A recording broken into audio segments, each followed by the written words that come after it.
The alien delegation stood in silence, their crystalline bodies shimmering faintly under the artificial lights of the United Earth Council chamber. They had traveled across galaxies to meet humanity, a species they had studied for centuries, through telescopes and intercepted transmissions.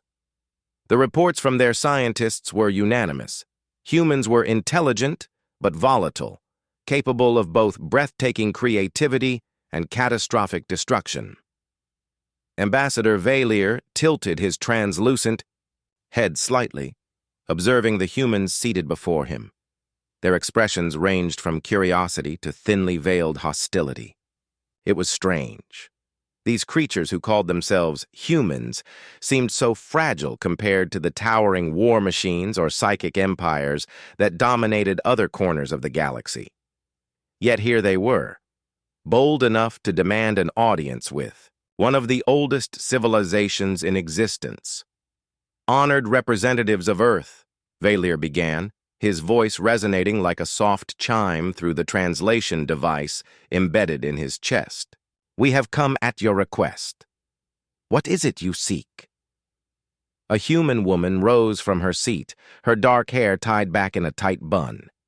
She wore a uniform adorned with medals and insignias, marking her as someone of importance among her kind.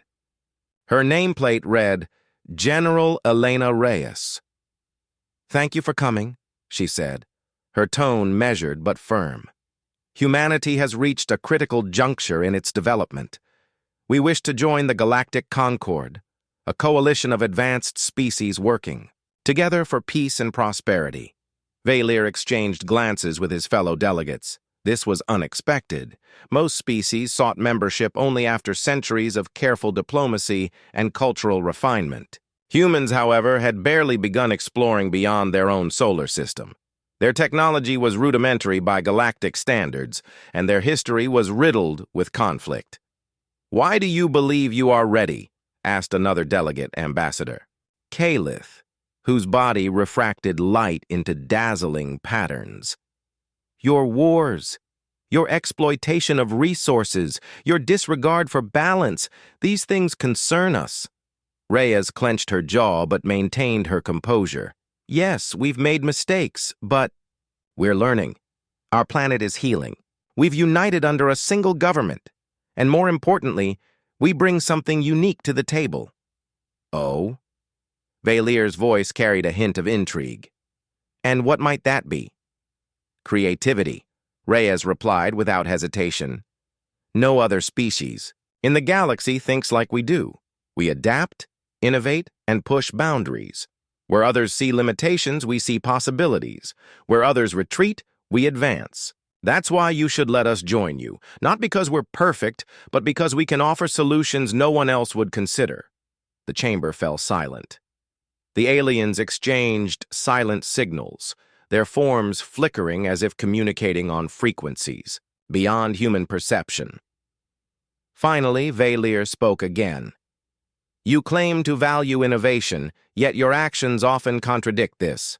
Tell us, General Reyes, how do you reconcile your species' tendency toward chaos with the stability required for galactic cooperation?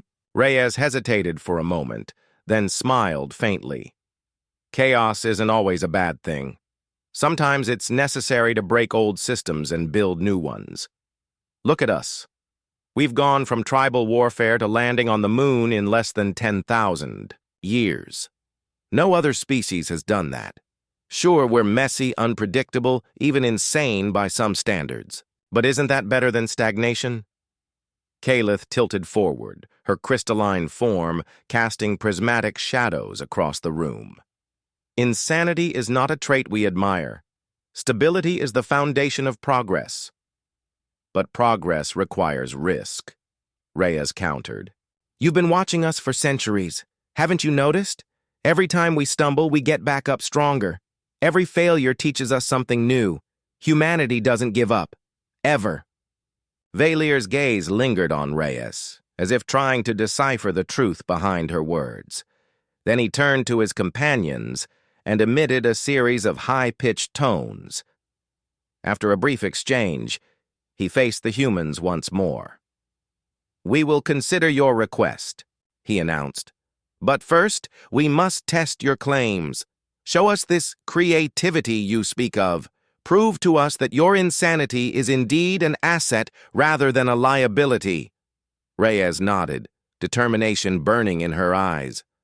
"What kind of test?" Valier gestured toward a holographic display hovering above the center of the chamber. An image materialized, a massive asteroid hurtling toward Earth. "This scenario is based on data collected from your own astronomical observations. In 6 months, this asteroid will impact your planet, causing catastrophic damage. Your current technology cannot deflect it. Solve this problem within 48 hours, using only the resources available to you now.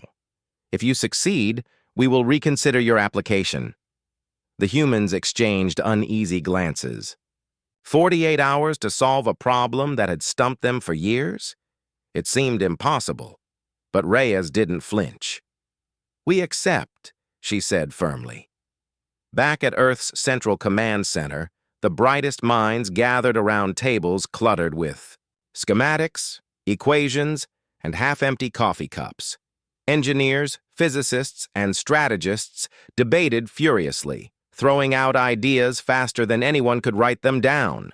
Dr. Arjun Patel, a renowned astrophysicist, paced the room, rubbing his temples.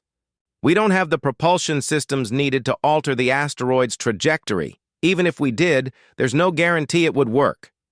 "What about nuclear weapons?" suggested Major Sarah Chen, tapping a marker against the whiteboard. "If we detonate them near the surface, maybe we can nudge it off course." "Not enough force," Patel replied. "Besides, the fallout could contaminate the atmosphere." "Then what about gravity tractors?" chimed in Dr. Maria Lopez, a robotics expert. "We could send drones to exert gravitational pull over time." "Time is exactly what we don't have," Reyes interjected sharply. "Think bigger, think crazier." The room fell silent. Bigger? Crazier? Those weren't terms typically associated with scientific problem-solving. But as the clock ticked down, desperation fueled inspiration. It was young intern Theo Nguyen who finally broke the silence. "What if we use Earth itself as a weapon?" Everyone stared at him. "Explain," Reyes prompted. "The moon," Theo said, his voice gaining confidence. "We redirect the asteroid toward the moon instead of Earth. Use the moon's gravity to slingshot it into deep space. We already have lunar mining operations. We can modify their equipment to create a magnetic field strong enough to guide the asteroid." Patel frowned. "That's risky. If we miscalculate, the asteroid could hit the moon and destabilize its orbit." "Or it could save us all," Reyes said, standing up. "Do it."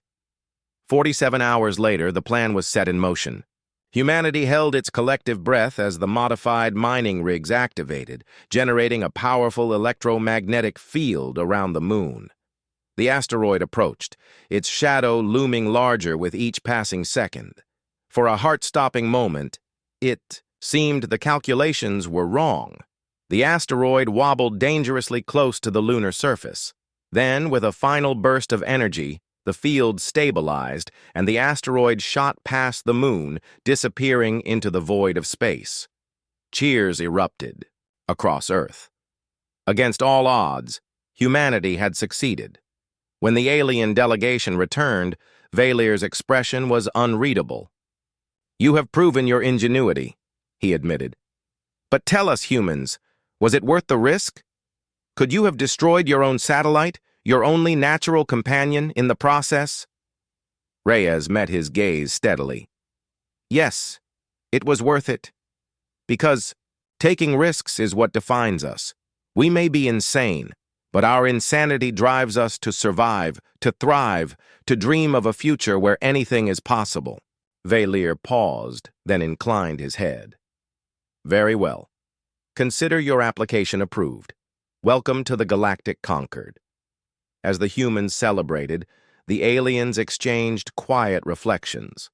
Perhaps insanity wasn't such a flaw after all. Perhaps it was exactly what the galaxy needed.